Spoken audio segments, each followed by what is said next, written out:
Hey everyone, this is Steve from Aquatic Forest. Welcome back. Today we're relatively algae free. There's some little patches still because I think it's getting too warm in California. We have like a whole week of 100-degree weather, and beyond. Actually, it gets up to like 110 these days in the afternoon, and it's just really hot. And these days, I've been trying to keep the tank cool. And then since my filtration and my sump system and my frag tank, they're in the garage, it actually absorbs a lot of the heat in the garage. I'm thinking in the garage I should probably install some sort of active ventilation system in the roof, possibly.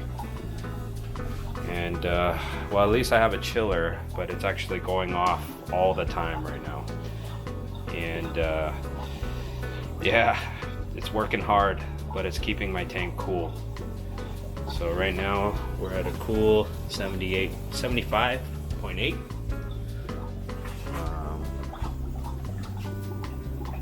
It's sustainable. It's good temperature. And then my backup temperature gauge, which is this Tiger heater that I have in here in the frag tank. I mainly use it to just as a backup thermometer, just in case one of them breaks and it's giving me wrong numbers. I need to know. So these days the tank has been doing pretty well. I've been doing 5-gallon water changes like every 2 days now. And yeah, I'm getting a little bit of growth. I decided to raise a little bit of hair algae growth. I decided to raise the temperature by about 2 degrees. So it was 74, now it's 76. To see what happens. And I could see, yeah, there's a little bit of hair algae growth. I might want to crank it down to 74, but then it's so hot, and I don't know. It's kind of a balance these days, like whether I want my chiller to run more, which costs more to run too, like the energy costs,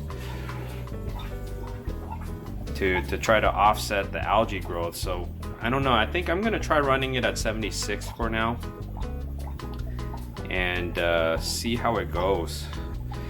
Either way, the chiller is running all the time these days. So need to figure out some better way. Maybe take the advice of one of our followers. He mentioned get more tank cleaners. And yeah, currently I have a few Seraph snails in here, like 4 of them. And then I have maybe 1 Astrea snail and 2 emerald crab in here. But I think they're not fast enough, so maybe have to go get some turbo snails. But I didn't pick up turbo snails for the frag tank because I didn't want them moving the coral frags. And then I figured like turbo snails, they grow to be really big. And at the time I had a frag rack in here, and I don't think they would be able to clean between the crevices of the frag rack, so I didn't pick those up. But since I removed the frag rack during the battle with the cyano, because the frag rack actually provide a lot of surface area for the cyano to grow, I decided to remove it totally. I didn't have that many frags anyway, so I guess I decided to roll without the frag rack for now. Corals have been doing fine though. And maybe get some sea urchin or a sea hare. I heard that they clean up algae very well. I think I might go get a sea urchin, since I like the look of that a little better. Sea hares, they're kind of a glob. I don't really like it that much, the look of it. But these days, since my tank stabilized a little better, I was thinking about my next step, and I want to try 2-part dosing, which I've never done. In the past, I've done calcium reactor with calcium hydroxide, which which I dose calc. And I haven't booted up the calcium reactor, but I want to give two-part a try to experience it. I've read and I've heard that two-part is really good. It's very controllable, and I think that's why people like it. Like you have control over your parameters a lot more.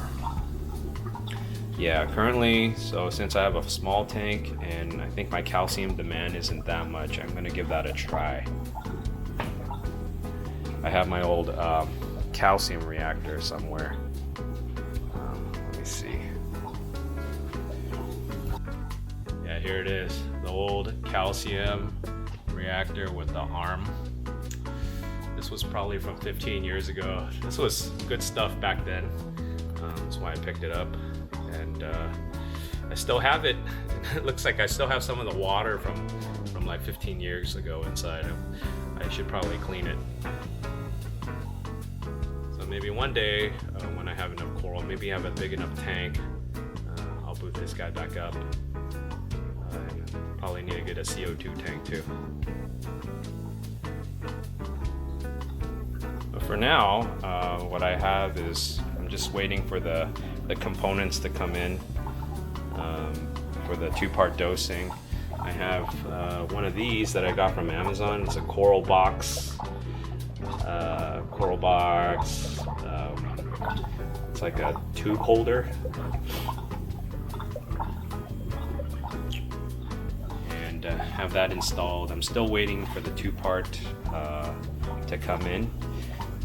I'm going with the BRS two-part with soda ash, I think it's calcium chloride too, and magnesium.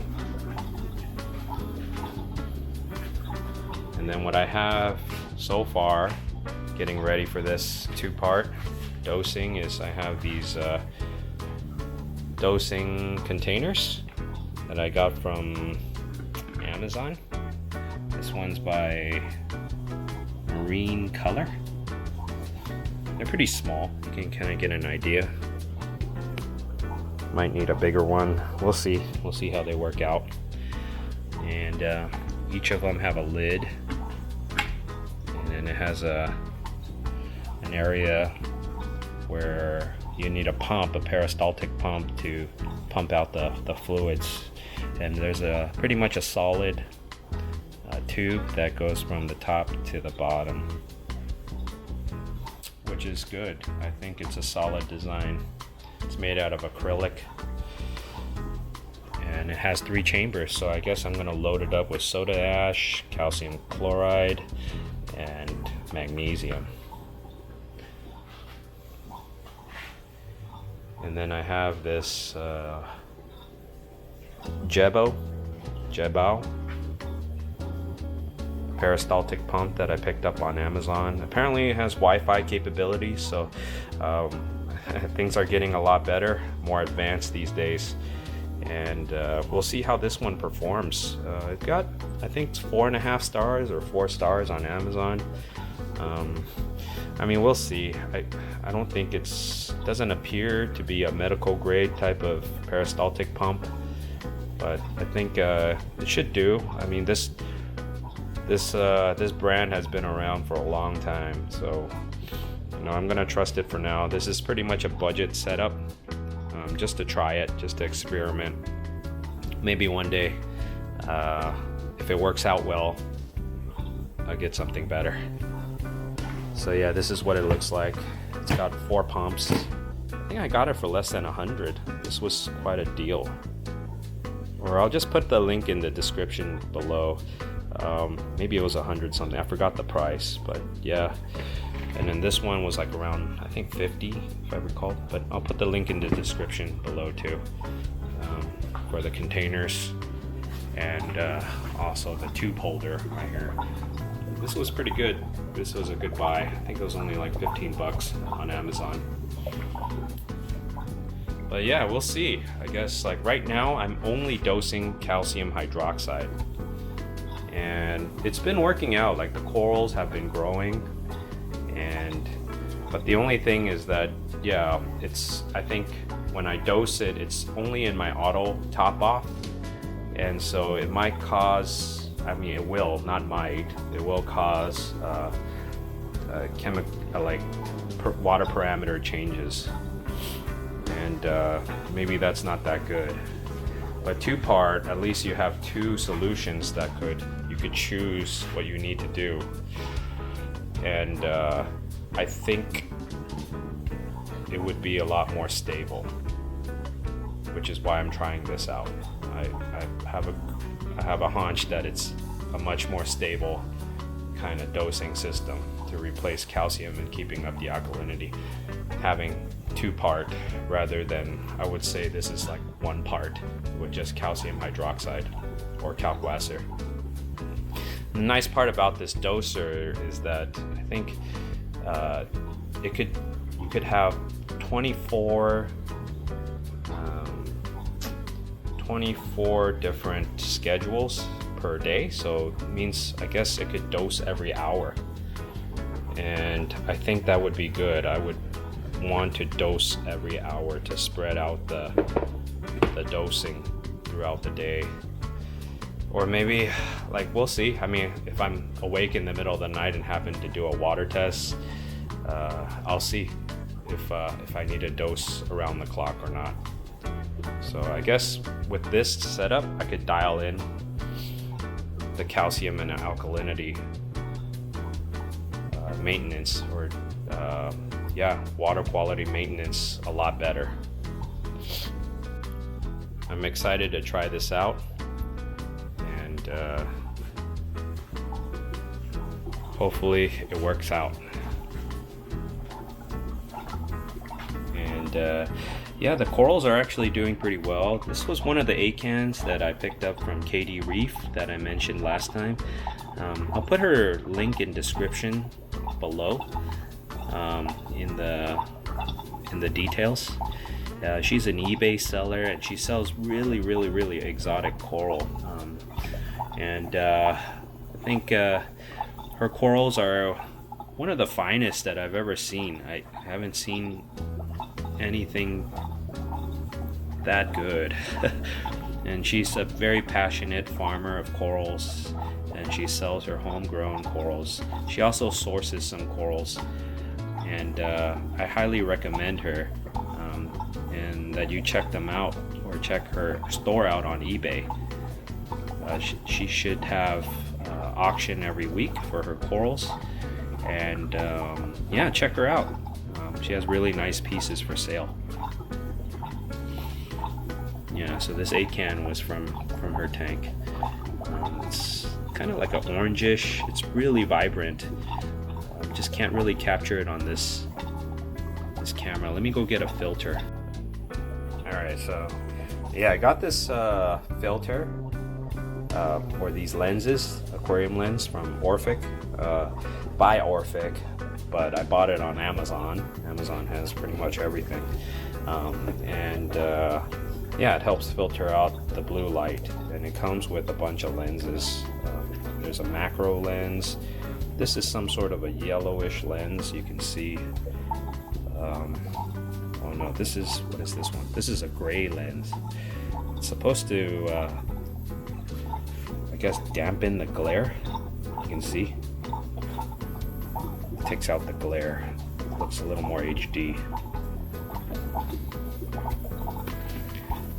And then this one's there's a macro lens. I guess this is for coral close-up shots.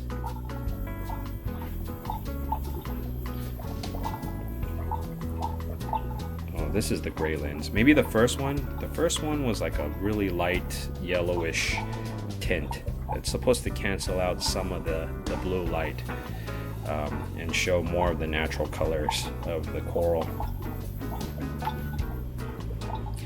And here's the orange one, you can see. So the orange one is the one I like to use. It shows like the natural color of the coral, you can see. So currently I'm using a DJI Osmo Pocket to film these videos, and yeah, you could see, like when I put this lens over it, you can see the real color of the coral. filters out a lot of the blue light. So yeah, it's very vibrant orange. Looks nice. Very meaty acan lord. Hopefully that'll grow. I just glued it onto this. I think it's a hydnaphora, a plating hydnaphora coral that I had before, about 15 years ago. Hopefully I could grow over this piece of hydnaphora skeleton. The reason why I mounted it on this skeleton is because it's actually quite thin and easy to cut one day if I need to, or trim. And then here I have like this old piece of, I think it was an Idaho grape that I had growing. It's like a big plate. And then down here I have like this old piece of, it was a big chalice. I think it was like some sort of a lava chalice coral. So yeah, I'm putting it in here for now just to get ready. Though I could start it from a dry rock, but just to get ready, and if I need to have a frag put on there, since like this one, like this GSP is already outgrowing its plug and it needs to go somewhere, so I'm gonna rest it on here for now, and then see, have a few days I guess before it starts creeping onto this Montipora skeleton. And yeah, I think this is a good choice. I used to have a really big Montipora, so I have a bunch of skeleton left, and I kept it so I could grow frags or grow colonies on it. Anyway, oh yeah, this is a Trachophilia I used to have. This was some sort of Acropora skeleton I had before too. Anyway, thanks for tuning in, everyone. Just wanted to share and give you guys an update what's going on with my tank. Thanks for tuning in. See you next time. Please like and subscribe.